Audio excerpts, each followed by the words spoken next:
Hello future doctors. तो स्वागत है आप सबका डॉक्टर काउंसलर नीट पे। तो दोस्तों, राजस्थान के राउंड 3 का शेड्यूल आ चुका है। इस वीडियो में अपन राजस्थान के राउंड 3 के शेड्यूल के बारे में बात करने वाले हैं।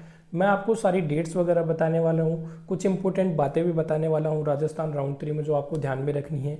तो आपको वीडियो एंड तक देखना है, हमारा चैनल सब्सक्राइब करना है, बेल आइकन प्रेस करना है ताकि ऐसे ही इन्फॉर्मेटिव वीडियोस आप तक पहुंचते रहे। वीडियो शुरू करने से पहले मैं आप सभी को बताना चाहूँगा कि हमने हमारा जो पेड काउंसलिंग प्रोग्राम है उसकी प्राइसेस काफ़ी ज़्यादा ड्रॉप कर दी है, क्योंकि अभी राउंड 3 एंड एक्स्ट्रा वैकेंसी ही बचा है। इसलिए प्राइसेज है वो 30-40% तक रिड्यूस हो चुकी है। आप स्क्रीन पे देख सकते हैं। बेसिक प्लान है वो 50% तक रिड्यूस हो गया, ओनली 1500 रुपये उसके चार्ज हैं। और प्रीमियम प्लान है वो भी 4000 रुपये उसके चार्ज हैं। आप अगर एनरोलमेंट करवाना चाहते हैं तो करवा सकते हैं, क्योंकि राउंड 3 क्रूशियल राउंड होता है। उसमें आपको जो सीट मिल जाती है उसको आपको लेना पड़ता है, नहीं लेते हो तो आप काउंसलिंग से बाहर हो जाते हो। कौन कौन सी कॉलेज आपके लिए बेस्ट रहेगी आपकी रैंक पर, और प्रेफरेंस लिस्ट आपको बना के देंगे। काउंसलिंग में आपको पूरा गाइड करेंगे। तो आप हमारा जो भी प्लान आपको सूटेबल लगे उसमें आप एनरोलमेंट करवा सकते हैं। स्क्रीन पे दिए हुए नंबर 6377385974 पे कॉल या मैसेज करके। तो चलिए वीडियो शुरू कर लेते हैं। तो देखो, प्रोविजनल वैकेंट सीट मैट्रिक्स है राउंड 2 के बाद में, वो आनी चाहिए थी 5 अक्टूबर को, जो कि आई नहीं है। इसलिए नहीं आई है क्योंकि एमसीसी काफ़ी डिले कर रही है अपनी काउंसलिंग में। तो हो सकता है राजस्थान भी आगे डिले करे। Provisional seat matrix after round 2 का मतलब है कि राउंड 2 हो गया, अब जिन बच्चों ने एग्जिट किया है उनकी वैकेंट सीट मैट्रिक्स आ जाएगी। राउंड 2 में ज्वाइंट बच्चों को रेजिग्नेशन का मौका तो अभी तक दिया नहीं। बहुत सारे बच्चों का ये सवाल है कि राउंड 2 राजस्थान को छोड़ने देंगे कि नहीं छोड़ने देंगे। बिल्कुल छोड़ने देंगे, आपको डेट दी जाएगी स्पेसिफिक। शेड्यूल के अंदर डेट यहाँ पे मेंशन होती थी राउंड 1 एंड 2 में, इसमें मेंशन नहीं है तो काफ़ी बच्चे पैनिक कर रहे हैं। ऐसा हर साल होता है, मेंशन ये करते नहीं है, लेकिन लास्ट में बच्चे जब प्रेशराइज करते हैं और ऑल इंडिया राउंड 3 का रिजल्ट आता है तो स्टेट वाले विंडो खोल देते हैं जिसमें बच्चे ऑल इंडिया राउंड 3 में जा सकते हैं राजस्थान राउंड 2 से रिजाइन करके। इसलिए जो सीट मैट्रिक्स है एक बार दोबारा भी आएगी रेजिग्नेशन के बाद में, और एक बार पहले भी आ जाएगी रेजिग्नेशन से पहले।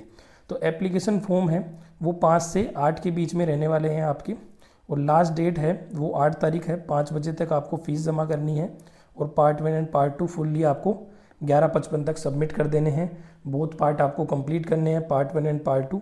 पेमेंट आपको पार्ट 1 में करना है। ऐसे बच्चे जिन्होंने पार्ट 1 करके छोड़ दिया था या एप्लीकेशन फॉर्म कंप्लीट नहीं किया था, आधा बीच में बचा हुआ था, वो भी अब कर सकते हैं। ये इंपॉर्टेंट नोट दे रखा है यहाँ पे जो मैंने आपको बताया कि जिन्होंने नहीं किया है पहले, बीच में छोड़ दिया है रजिस्ट्रेशन, वो कर सकते हैं।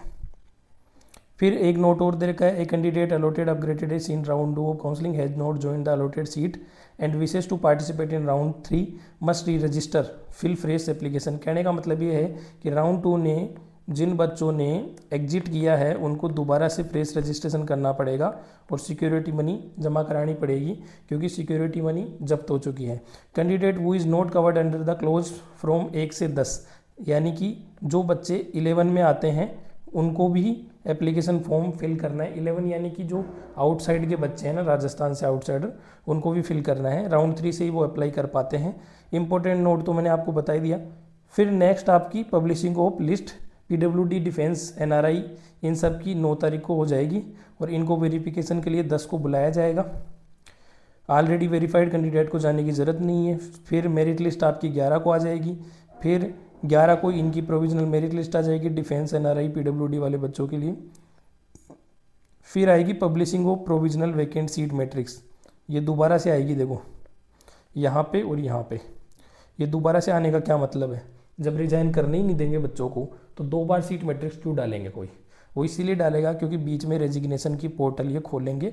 जब ऑल इंडिया का रिजल्ट 8, 9, 10 के आसपास आ जाएगा तब ये विंडो खोलेंगे रेजिग्नेशन की 1-2 दिन के लिए, उसमें बच्चे रिजाइन करेंगे। उसके बाद में इन्होंने ये सीट मैट्रिक्स डालनी है कायदे के हिसाब से। इसलिए पैनिक नहीं करना है। जो बच्चे टेंशन ले रहे हैं कि राउंड 2 में छोड़ने नहीं देंगे, बिल्कुल छोड़ने देंगे। सिक्योरिटी डिपॉजिट की बात करें तो वही 50,000, 2 लाख, 5 लाख, 5 लाख है। बीडीएस के लिए 10,000 है। ये है 50,000 गवर्नमेंट के लिए, 2 लाख मैनेजमेंट सीट के लिए जो गवर्नमेंट मैनेजमेंट वाली है, 5 लाख एनआरआई कैंडिडेट के लिए, प्राइवेट सीट के लिए 10,000 है पीडीएस वाले कोर्स के लिए, चाहे गवर्नमेंट हो चाहे प्राइवेट हो। सिक्योरिटी मनी 11 से 13 के बीच में आपको देनी है, लास्ट 4 बजे तक, 13 तारीख के 4 बजे तक आप दे सकते हो। हर बार ये क्या गड़बड़ करते हैं, सिक्योरिटी अमाउंट जमा कराने के लिए ओनली 3 दिन देते हैं, 3 या 4 दिन देते हैं, जिनमें से एक तो सैटरडे आ जाता है, एक संडे आ जाता है, या कोई बैंक हॉलीडे आ जाती है। इसलिए जो बच्चे हाई अमाउंट वाले हैं वो फंस जाते हैं हर बार। राजस्थान वाले बड़े शातिर है बच्चों को परेशान करने में। अब देखो 11 को सैटरडे है, 12 को संडे है, सैटरडे संडे को बैंक बंद रहेगा और 13 को एक दिन मिलेगा। 4 बजे तक अगर बच्चे का काम नहीं हुआ या वो रिफ्लेक्ट नहीं कर पाया तो वो दिक्कत हो जाएगी उसको। तो ये चीज़ कभी राजस्थान वाले सोचते नहीं है, क्योंकि ये बिल्कुल भी बच्चों का भला नहीं चाहते हैं, हमेशा बुरा ही बुरा करते हैं। फिर नेक्स्ट लिखा है कि न्यूली रजिस्टर्ड कैंडिडेट जिन्होंने अभी पार्टिसिपेट किया है उनको सिक्योरिटी मनी जमा करानी है।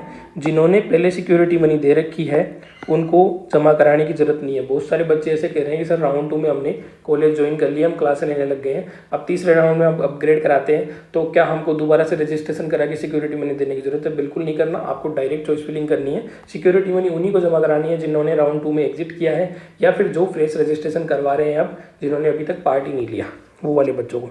चॉइस फिलिंग भी 11 से 13 है। 11:45 पे ऑटो लॉक हो जाती है, लॉकिंग ज़रूरी नहीं होती है। किस किस बच्चे को चॉइस फिलिंग करनी है?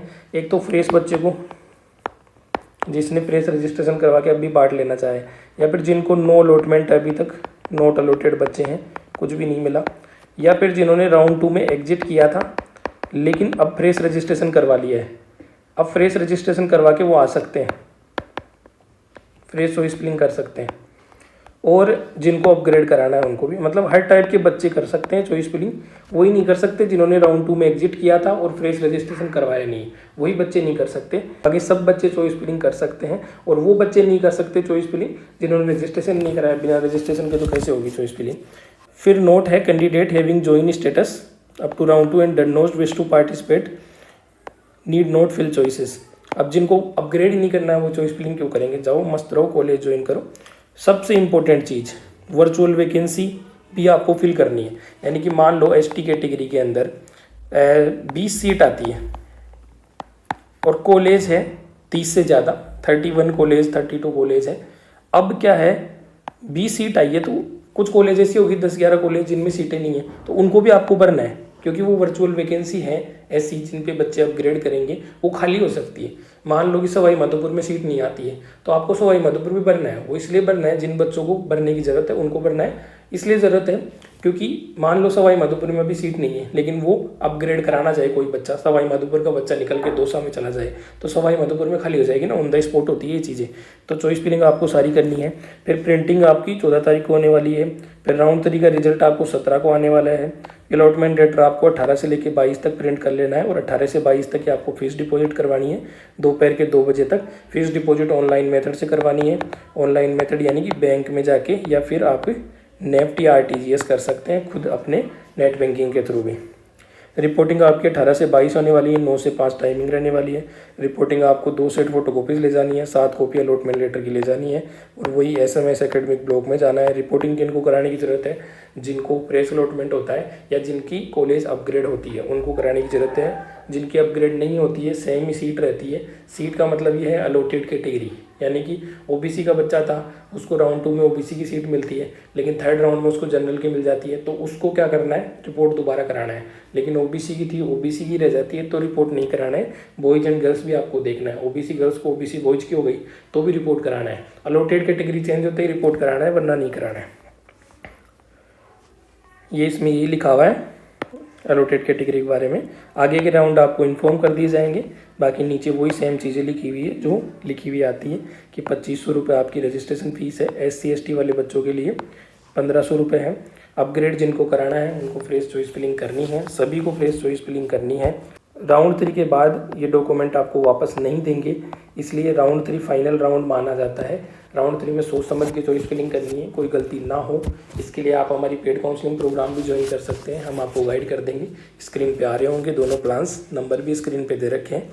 तो राउंड 3 के अंदर सीट एक बार आपको मिल गई तो उसको ज्वाइन करना ही पड़ता है। नहीं करते हो तो सिक्योरिटी मनी तो जाती जाती है और आप काउंसलिंग से भी बाहर हो जाते हो। तो ये मैंने सारा बता दिया है राजस्थान के राउंड 3 का शेड्यूल। ये थोड़ा बहुत आगे पीछे हो सकता है क्योंकि MCC वाले अभी नाटक कर रहे हैं, धीरे धीरे धक्का स्टार्ट गाड़ी की तरह आगे बढ़ाए जा रहे हैं काउंसलिंग।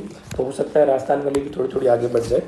बाकी और जो भी अपडेट आती है मैं आपको बता दूंगा। तो आप हमारा टेलीग्राम चैनल ज्वाइन करिए, यूट्यूब चैनल सब्सक्राइब कीजिए, आप हमारी पेड काउंसलिंग प्रोग्राम ज्वाइन कीजिए अगर आपको ज़रूरत है।